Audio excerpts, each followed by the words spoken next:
Well, hello everybody, and welcome back to another episode of the Accommodation Show. This week, I'm joined by one of the friendliest faces in the short-term rental industry, someone that I just hooked up with at VRMA International, the one, the only, Alex Shapiro. Welcome to the show.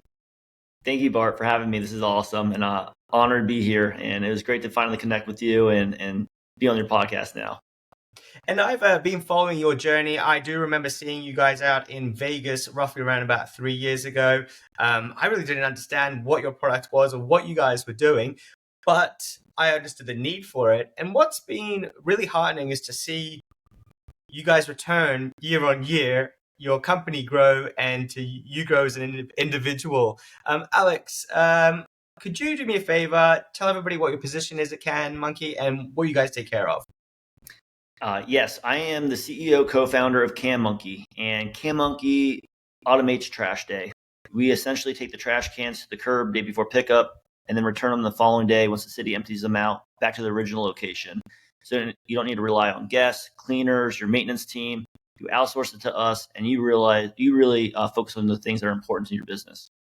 Yeah, it's funny because that product itself, in my opinion, it's such a small part of the overall puzzle when we're looking after guests. When we're we've always got handy people, we've got cleaners, and we've got operations and that sort of stuff. And then the trash part doesn't kind of come into it, and you'd assume a cleaner would just do it, but obviously not. And that's where coming into this, we stumbled into the vacation rental industry. And now that we've been in it for almost 5 years now, everyone tells me how much of the pain point this has always been. And for me, it's kind of crazy that I stumbled into this not even knowing that this was a pain point, but it is. And you're exactly right.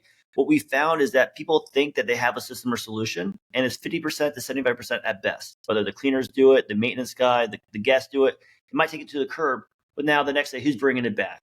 And then this is where it causes all these logistical issues because you got it there, but who's bringing it back the next day? Maybe the cleaners were there one day or not the other. But that's what I'm saying. That's where we come in now, and we make sure that the whole thing is automated for you week after week, month after month.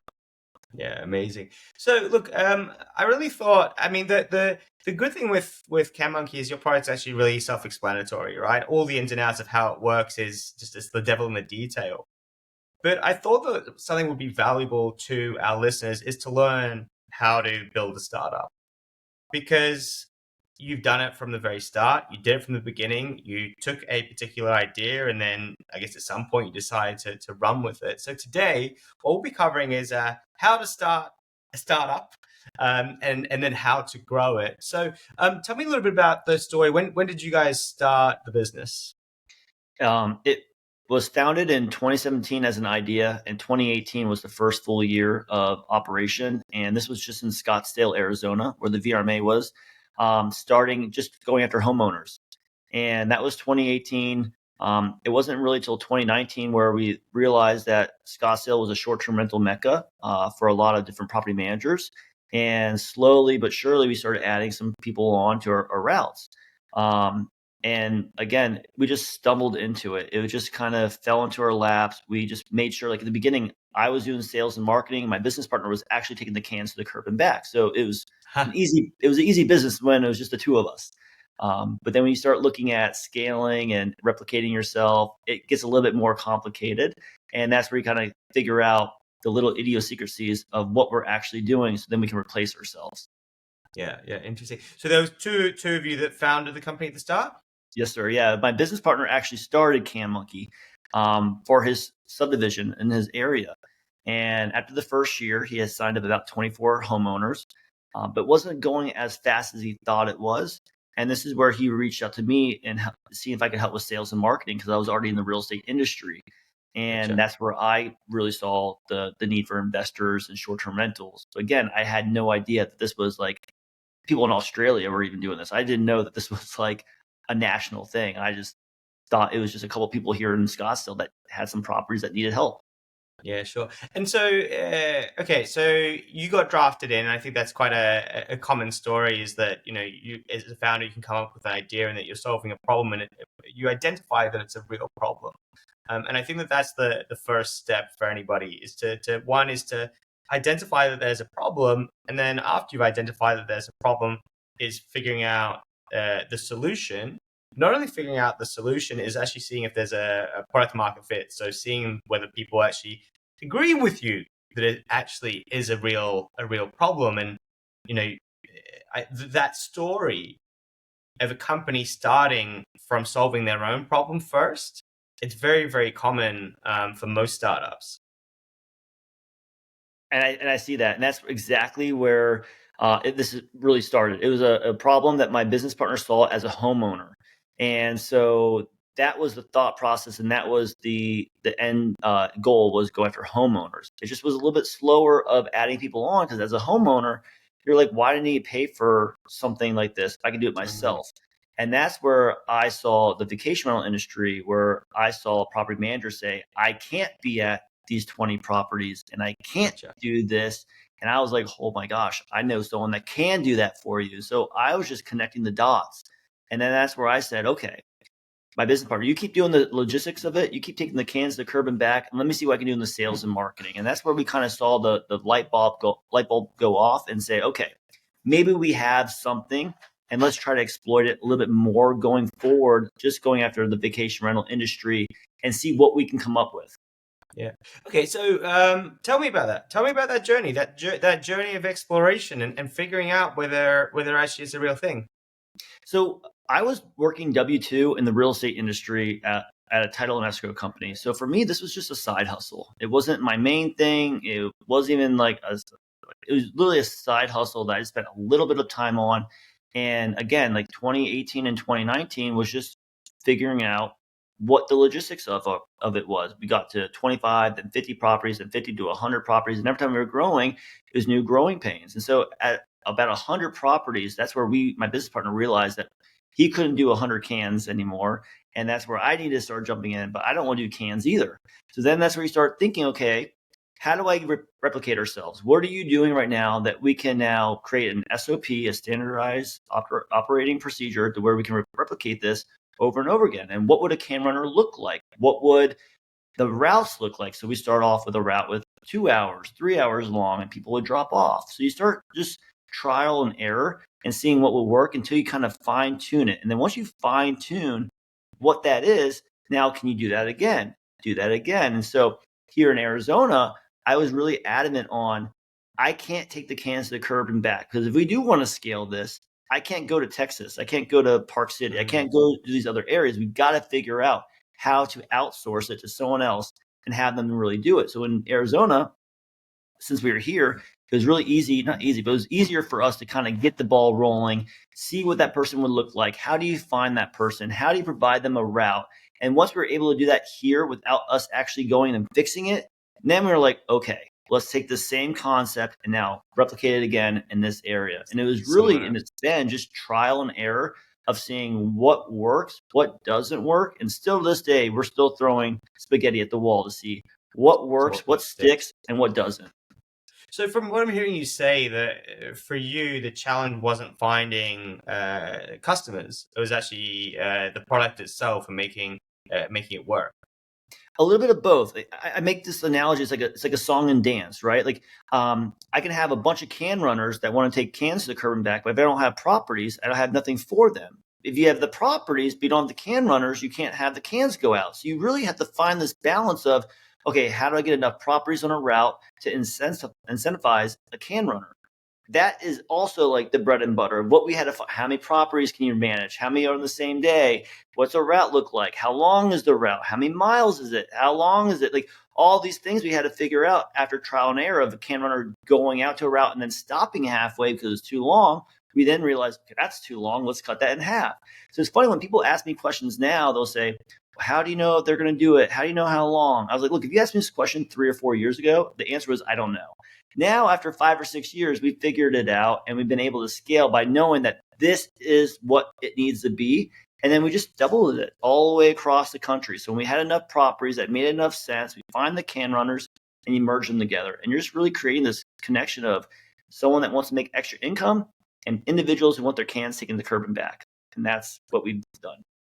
Yeah, right. Okay, no, that makes complete sense. And how important is it for your co-founder to have been the one that was doing the work in those early stages?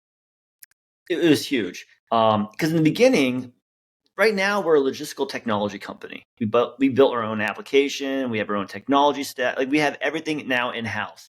5, 6 years ago, we had nothing. So when I was doing the sales and marketing, and if you were a client of mine, Bart, and you called me and said, "Hey, the can never got taken to the curb today," I would say, "Mark, did you take the can to the curb?" Because yeah, I did do it. I'm like, "Okay, Bart, we did do it. I don't know why your can's full now. Did you have guests leave? You have cleaners leave? Is there anything else that could have happened?" "Oh yeah, that's right. The cleaners left today and they must have filled it up." "Okay, great." Sure. Well, then now when my business partner wasn't taking the can to the curb, I was like, "How can I believe someone else?" So then you start saying, okay, well, now I need to have them take pictures. Well, where do you store those pictures? So all these things come up down the road. But at first, you really just got to be an expert in this one thing. And this one thing was us taking the cans to the curb on time every day of the week that we had to.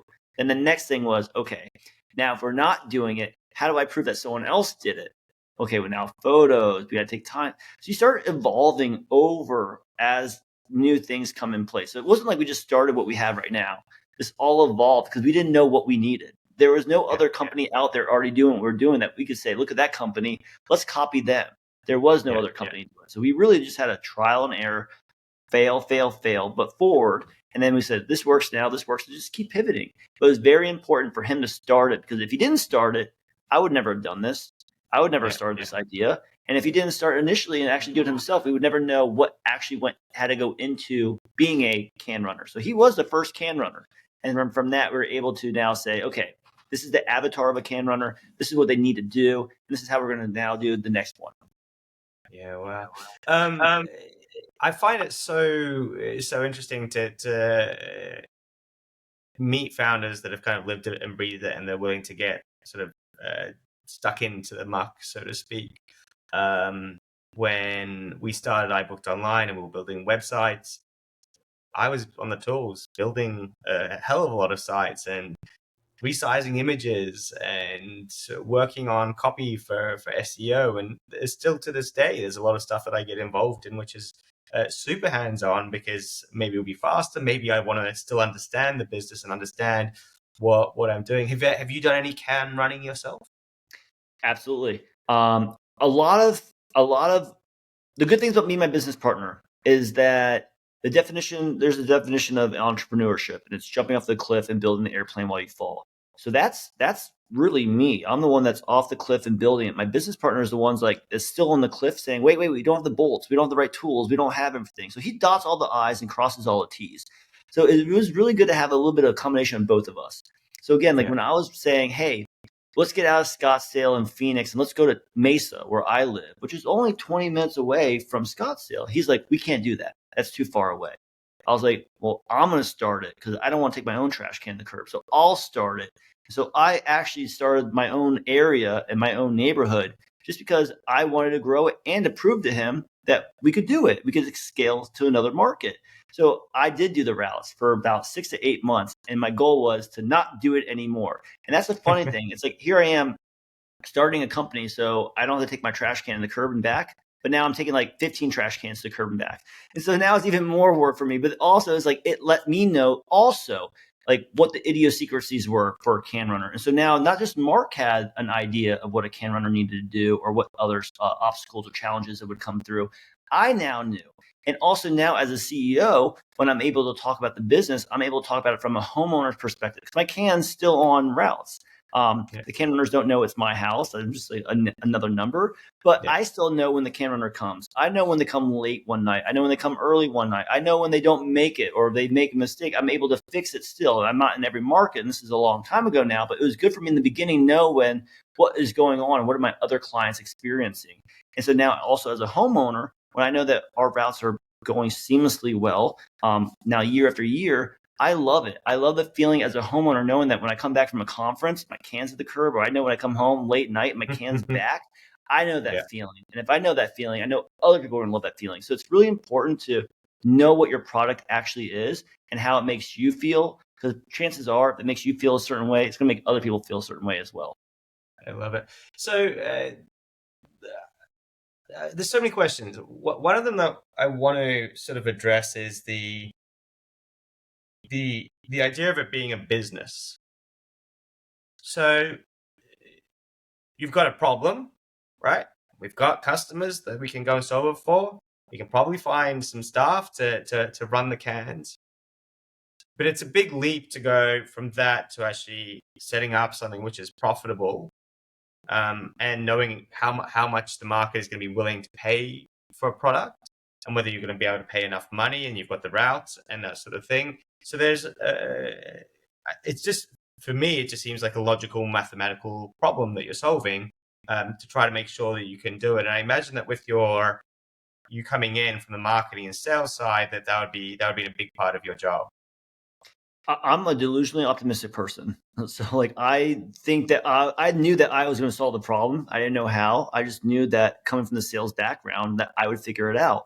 And also coming from a sales background, I work in like a revenue covers all sins. So if I can bring in revenue, I'll figure out the rest as well. So I really just come in with this different mindset than not other people, but just from other people that I know. So I came into this like, okay, let's reverse engineer this.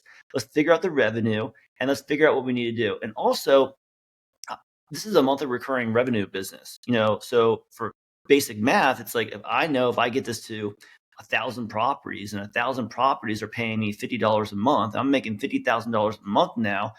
What are my costs going out that I can, make money?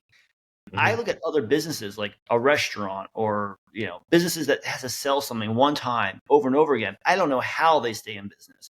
So I'm just really lucky that we have this business that's a monthly recurring revenue, that we're able to sell other things as well, like the on-demand trash removal or can cleaning. But the main thing is the can to curb. And so I just knew if I could get this to X amount of properties at this much money, now, if I can keep my costs low, can I make some money? Can my business partner make? So we just reverse engineered everything. And then being a monthly recurring revenue business model, it's a little bit easier because there's a not an end goal, but like there's like a benchmark you have to hit.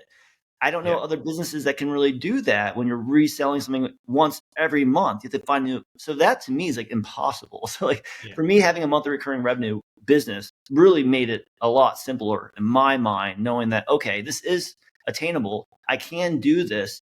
Is there 5,000 properties out there? Well, there is. Okay, can I go get them? I could be like, so I just played those games and asked those questions to myself, and it made it a lot easier going into it that way.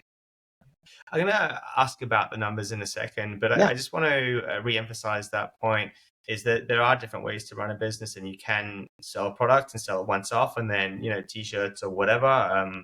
You just keep them going, and you keep them and replicating that, and they're absolutely fine.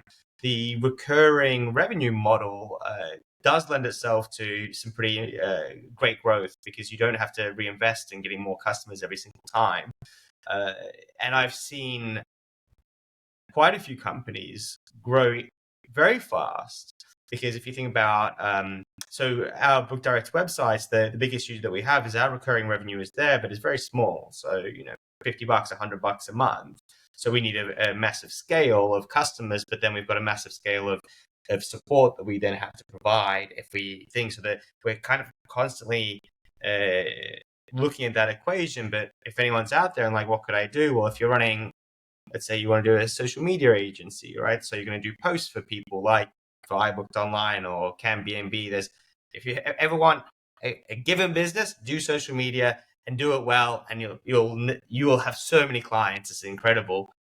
But the monthly fee, right? So it's $1,000 a month, $2,000 a month, whatever it is. You've got to justify the product that you're offering, but it just makes your life a lot easier, and it does create that opportunity for scale.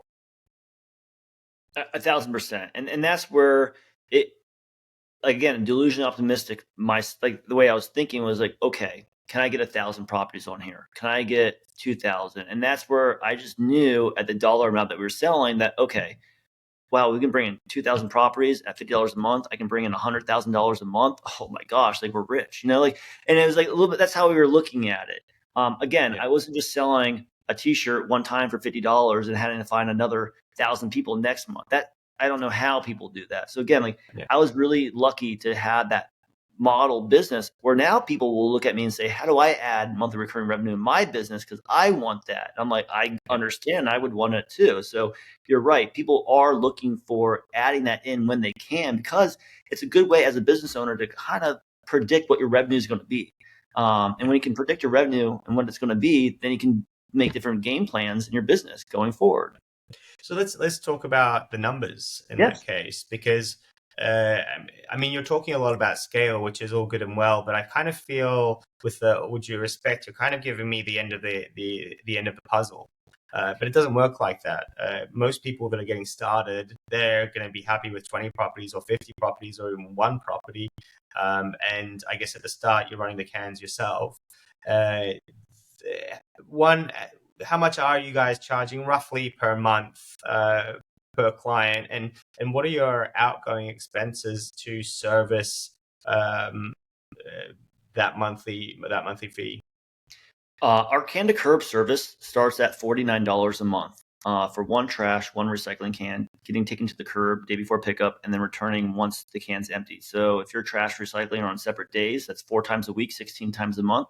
We're going to your property for $50 a month. We have clients that give us a portfolio of properties. We can work with a discount with them, but roughly it's $50 a month. Our cost. So then once again, I'm not just sending a can runner to one property. I'm building a route.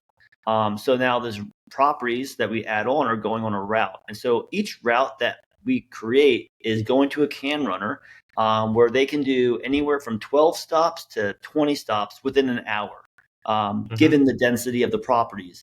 And we pay them $20 a route, starting off an hour.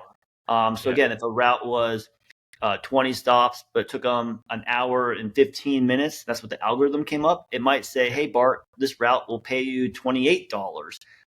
Do you accept it? And you accept it. So roughly, we keep the profit margins pretty. Okay, so if you're doing pretty lean. Yeah, so if it's like $50 a month, we're going 4 times a week. That's like $4 a visit. And if I'm doing 20 stops in an hour, that's a dollar a stop. So almost like 75% profit margins if you can get it to that density. But then again, to get to that density, it takes some time to now add those properties on a given area. To get in a new market, I'm not in the business of losing money, but to get in a new market, I'm probably losing money because I'm not adding that many properties on right away. But I got to get the properties going to get a route going. But again, in Scottsdale, we've been here for 6 years. We have a route that you can stop and do 25 properties in an hour, and that's 90% profit margins.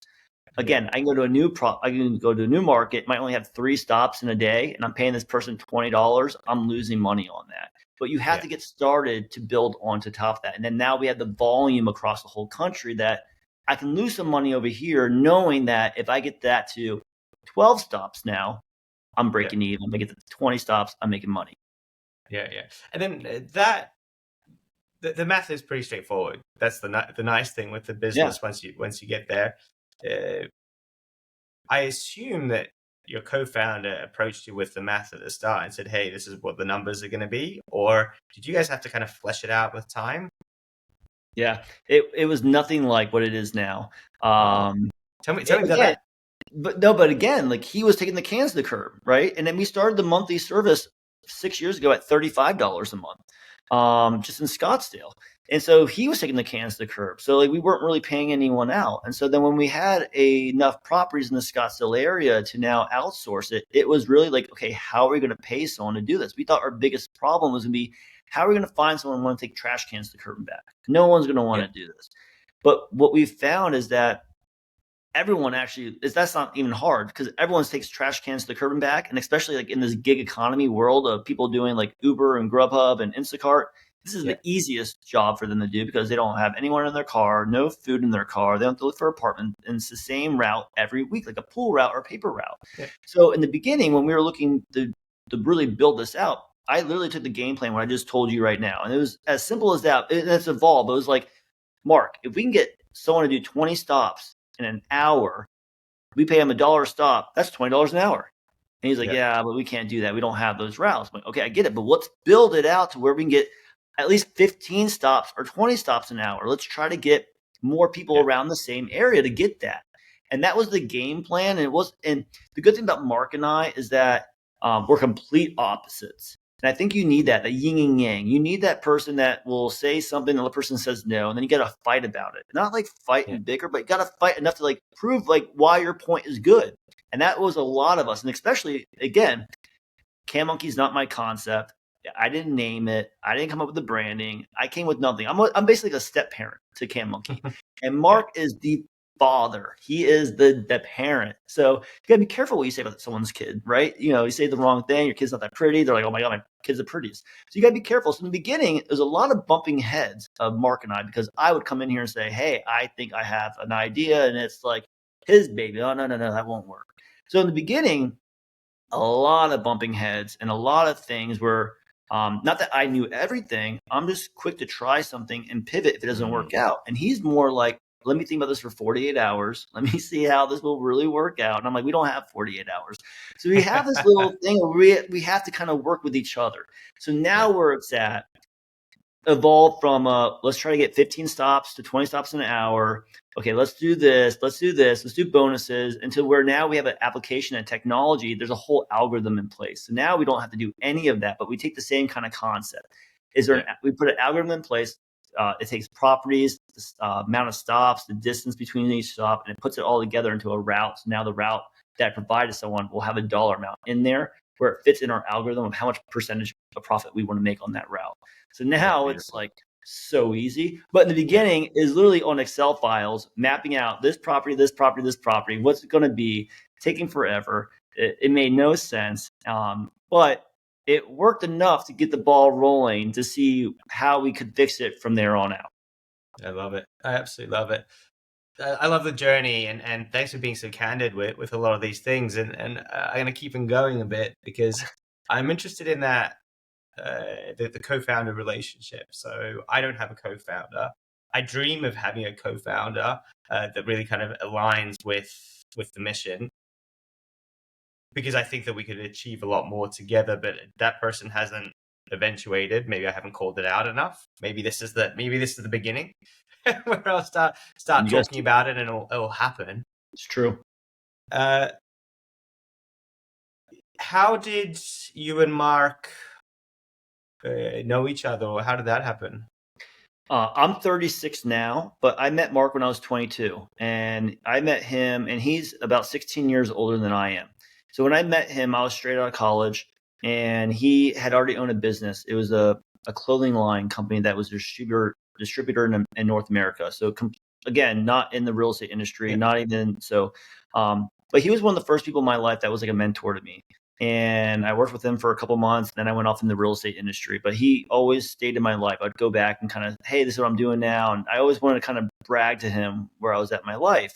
And so he started CanMonkey, like I said, as his own little thing. And then he brought it to me because we were still in contact, and he knew I was doing sales and marketing.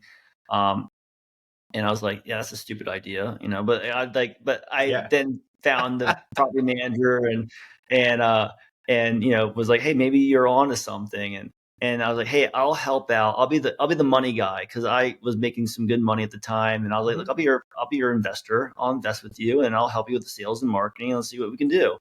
And to your point, and I've said this before to other people, it's like, not that he got lucky with me, but like, I'm just a good worker. Like, that's just who I am. And you would know that if you know people that you've already been around. And he already kind of saw that with me. Cause like I said, I would go back and brag to him. Like, he'd kind of give me these like challenges, like go get a new car in 2 years, like little challenges that like people were like, like just little, go get your own house, go buy a house, like kind of challenge me in a way that no one else had challenged me. And so I'm like, okay, I'll go do it. And so he kind of saw that over from like 22 to like 30, those 8 years that I left him. He kind of saw like me grow into myself. And so, I think that's why he kind of asked me to kind of come back on board, because he's like, hey, worst case scenario, this guy's a hustler and he can sell. So like maybe he can help in that aspect. But even being a co-founder, even being the CEO, I had a fight with him about it. I want to be a co-founder. He goes, you're not a co-founder. I'm like, what do you mean I'm not a co-founder? I want to be a CEO. You're not going to be a CEO. You've never been a CEO before. Why can't I be a CEO? No one knows more about this than I do. Like, who are you going to have be a CEO of CanMonkey besides me? Like, I had to fight and prove myself. So nothing was easy, but I appreciate that. That was our relationship beforehand. And what I was getting at before is like, if I'm putting 80 hours in a week or 40 hours, whatever it is a week, and he's putting in 40 hours a week, that's 80 hours now going in between both of us in that company. That's why co-founders are so important, because you're literally, yes, we've been in business for 6 years, but really it's like 12 years, right? Like if I put 40 hours a week in and he puts 40 hours a week in, we're working on the same business nonstop. And that's 6 years of me. That's 12 years and now we're in this business, essentially on hour wise. Yeah. And that's what I think a co-founder really does. If you can find someone that really aligns with what you want to do in your business, they see the picture, not exactly how you see it, but can also embellish it and give you different aspects, but also end at the end goal. Why not? You're literally doubling your time of succeeding quicker because you're bringing someone else in that has more man hours that you can put in. There's only a certain amount of time that we can put in during the day, 24 hours. So if someone else puts in 24 hours, you got 48 hours. So it's just that thought process of compounding your hours that you're putting into the business. And that's where I really feel like co-founders are really important if you find the right one. And that's what's important. But if you find people that you already know, you already saw their track history, you already know how they talk to people, they already know that, oh, they do really good at what I don't do, and that's a winning combination. I know that Mark's the dots the I's, cross the T's, make sure everything's good. He reads all of our contract. I'm not that guy. I'm more like, hey, how's the contract look? We're good? Yeah, should I sign it? Okay, let's go. Let's sign it. Like, I'm not the kind of guy that does all that. I'm the kind of guy that gets shit done. We'll go out there and get the revenue, and I'll wing it, but I'll get it done. Yeah. It really strikes me that oh damn it, I have to edit that. I just got distracted with the time because we're running over time. We're getting close to the end of time and I got loads of questions. So look, that's really interesting, and I kind of feel that there's another episode to get Mark in and get his perspective, but really interesting as well for him to choose to let go of the company that which you've said he essentially founded, and then to open the door for you to be the co-founder. And you said that you had to prove yourself, and through proving yourself, you actually got there. One thing I want to ask is the timeline. So how long did it take for him to open that door and say, yep, okay, cool, you are the co-founder? And what were the kind of some of the metrics that were put into place? Like, I think you said that you invested some money, maybe. What was it? What did that kind of process look like to then to formalize that? Hey, okay, it's not mine now; it's ours. So I bought in November of 2018, and the company was nothing. It had 20 properties on it, and I basically put some money in to keep the lights on for the next 3 months. And that's kind of what it was. I was like, look, don't let it go anywhere. I think we can do this. What do you need? 3 months? Okay. And I just gave him money for 3 months to keep the lights on, and he had an office at the time. And I just jumped in, and right away I started bringing in some deals, and that was 18. And I didn't want to be in it. I wanted to be the investor. I wanted to be the guy that was able to manipulate a business and then turn around and sell it later, and then still keep my W-2 in the corporate America. I lost my job in 2020. I went all in CanMonkey. He said, don't do it. I said, I'm going to do it. I went all in CanMonkey during that pandemic time of May 2020 all the way to the end of the year. And it wasn't until 2022 when we were really taking this like business into like a side hustle. It went from a side hustle to a startup, and we were turning it from a startup to a business. And that's when I was like, we need titles. I just can't keep saying that I'm an investor in CanMonkey. It doesn't sound right. Like, I want to say I'm like a position. Like, I want to say like I'm the CEO. And he's like, you think you're the CEO? I was like, well, who knows more than I do? Like who are you gonna bring in here right now? And I was like, look, if you bring someone in here that knows more than I do, I'll gladly say you're the CEO. I won't do that. But as of right now, it's hard to keep growing this and turn it into a business when I keep saying I'm the investor. Like, I think we need some like job titles. Like, you be the CFO, I'll be the CEO, and we'll start like hiring people. And that was really like, okay. And like, it was like, he's thought about it, and then I was like, all right, you're right. We got to kind of give ourselves titles. It need to be a little bit more, real. And it was after that where I was like, look, I know I bought in. I didn't buy in for 50%. I bought in for like really low at the time, even though I could had more, leverage. I just wasn't looking. He's like my older friend. I was just trying to help him out. I was like, so it wasn't until like, mid now 2020 where I was like, I want to be co-founder. And he's like, no, like, this is my business. Like, look, you're the founder. And even to this day, I always give him his flowers. when I introduce him to people, I said, this is the founder. I don't ever say this is the co-founder. I give him this founder because I understand now, being a business owner, like how important that is. And so I do say he's the founder. I'm the co-founder. But even that was a struggle with him because I learned this thing. It's called founder's guilt. And it's usually when founders start a business, they don't want to like have anyone other ideas because it's like their baby. They don't want to think that it's not theirs. And so that definitely was real. I had to read that. I had to like look into this. I had to study like, why are founders like this? I literally had to go and learn this and realize this is a common thing. And then when I said I want to be the co-founder, I think at that point I had proven myself enough to him, that he was like, you're right. And not that I threatened to leave, but it's like, all right, well, look, I can go do this myself. Like, I don't need you. Like, I don't want to leave anywhere else, but like, what's keeping me here? Like, I can be an investor and go somewhere else and start Shappy cans or I can do whatever I want tomorrow. I don't want to, but like, what's keeping me here? And I had to have that like tough conversation. I'm not saying like, I'm going to leave, but it's almost like you're dating a girl for like 4 years and she's like, are you going to marry me or not? And it's like, oh shit. Like I had to almost like bring that to his attention. Like, I'm a hot commodity. Like, do you want me or not? And so I almost had to do that for him to be like, all right, you're right. Like, and it wasn't like he had to think about it. It was just, we were evolving. It was a side hustle that to a startup, into a business, to a corporation now. Like it was just this transition that he didn't know and I didn't know. So I kind of almost feel that you're using a lot of your sales and marketing skills to then pitch back to Mark and be like, "Hey, I'm providing such great value to you. I need a bigger slice of the pie to keep me motivated and to keep this thing growing." And I can imagine the conversation would have been, "We can grow this into something much, much bigger if you level with me or give me a bigger share of the business." That kind of vibe. 1,000%. And also what I showed him was that I was a co-founder. I was acting as a co-founder before I was a co-founder.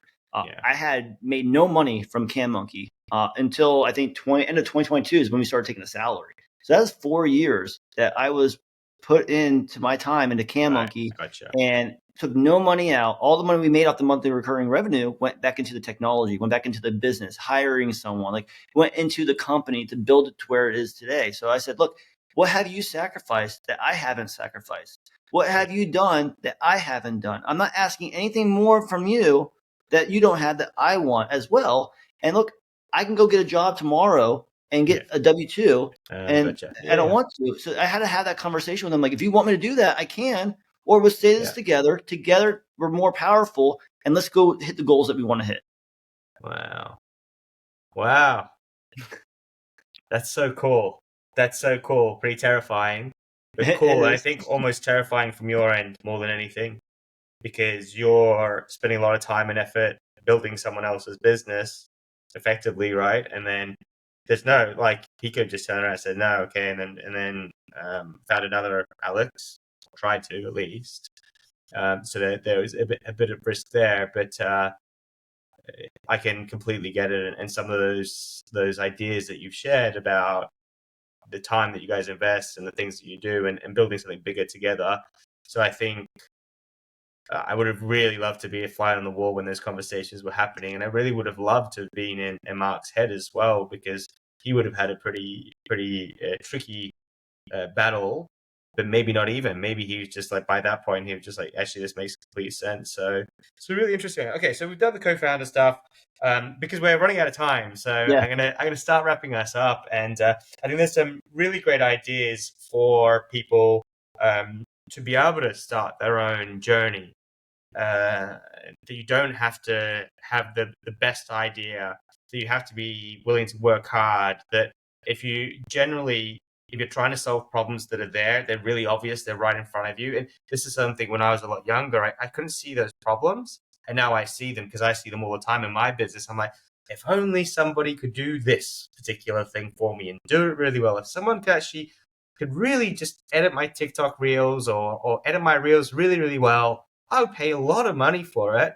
Right. But there's just the talent isn't there, and the product that they're offering, it's pretty weak, or I haven't found the right connection. So there are a lot of businesses out there that you can create, especially in your niche.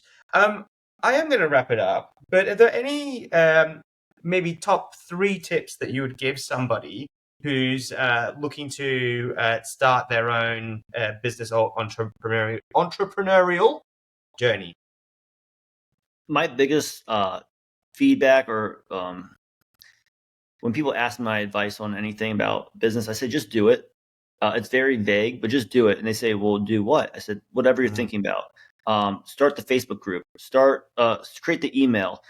Create the LLC. Create the whatever you want to do. Just start it and create some momentum." And I think that's something that I've done really well. Is that I will do something and get it started, and when I look back on it, it's like if I didn't start that, none of the other things would have happened. mm, And some people stay in this analysis paralysis. They start thinking of all the things they need to do, and then they get so overwhelmed they don't do anything. Just do it, whatever it is. Just do it that day. Make that phone call, send that email. Just do it, and then the next day it'll create momentum. That's one of my biggest things. Another thing is revenue covers all sins. When people say they want to create a business, I say, well, how are you going to make money? How much are you making? You already know what you could make if you sold to 10 people, 20 people. And mm. that right there, you reverse engineer it, and that makes it a little bit less scary or more scary. You're like, oh my Yeah. gosh, I got to sell to 1,000 people. Okay, well, are you ready for that? Before you Uh, go before you go buy and do all the things, wouldn't you rather know what you need to do every month to make that money? And the third thing is stay small enough, long enough. That was really something for us. Was kind of um, not really by choice. It's just because we were being scrappy and didn't have a lot of money to kind of figure things out. We we're bootstrapped. But now going back on it, I can see how these companies raise 50 million, $100 million, and then are not in business 3-4 years later. Because if mm, we had money, I would just throw money at all our problems. When you have no money, you have to actually come up with solutions and processes, and then you're able to solve them. So we were able to solve all these issues that came up because we had no money to throw at them. If I had money, I would just throw can runners $100 to go run a route, and then we'd get it done. But then you now say, well, that's not sustainable. So if mm. you can stay small enough, long enough, even though you could get someone else, just try to hold out as long as possible and wear as many hats as you can.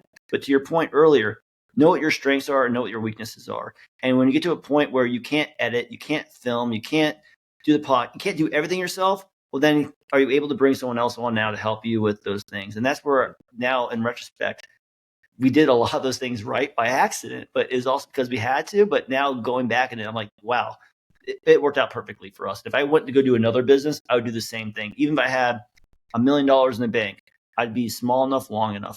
How long can I do this for? Then reverse engineer. How many clients do I need? And then just do everything I was just saying.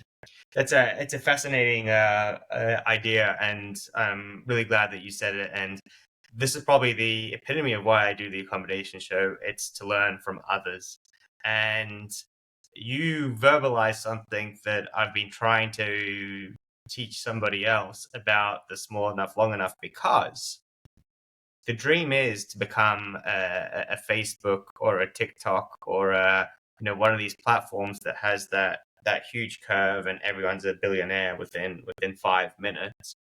But trying to explain to someone, hey, no, you need to slow down and get things right first with your first route that you do and your first Mm-hmm. customers, and make Mm-hmm. sure that they're happy and figure out your SOPs and your processes and find Mm-hmm. all the problems. You keep your cost base low as well, right? And Mm-hmm. you invite less problems, right? If you get 20 new routes all of a sudden, then all of a sudden you're scrambling to manage all of that.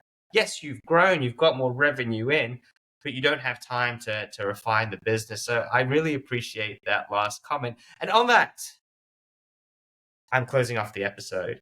Alex, it's wonderful to have you on the show. I really appreciate you. Now, folks, if you are tuned into the podcast on YouTube, hit that subscribe button, because roughly around about 95% of you that are watching this are not subscribed. So it takes you 2 seconds. It makes a big difference. It means that I can do more of these interviews with fantastic people, and we do have some great episodes to come. If you're on the listening on a podcast version, so on Spotify or on Apple, then leave us a review. If you haven't done one yet, and if you listen to a few episodes, it takes you 2 minutes once again. And you know what? You'll know that you've done your good deed for the day. Alex, thank you so much. What's the best way for people to get in touch with you or reach out to you or even look into your services? I'm on LinkedIn, K. Alexander Shapiro, Alexander Shapiro on Instagram or on Facebook. CanMonkey.com is our website. If you reach out to us on there, send an inquiry, I will respond to you. I really appreciate being on here, Bart. You're awesome in this industry, all over the world, and I appreciate everything you do for us and the industry as a whole, and helping individuals like myself, know that this is all attainable and that we can all do it, and just sometimes you just need a little bit of encouragement. So thank you for putting yourself out there and helping us. Thank you. I really appreciate it. That's very kind of you. Look, have a good rest of the day, and I'm sure I'll see you around very, very soon. Thank you.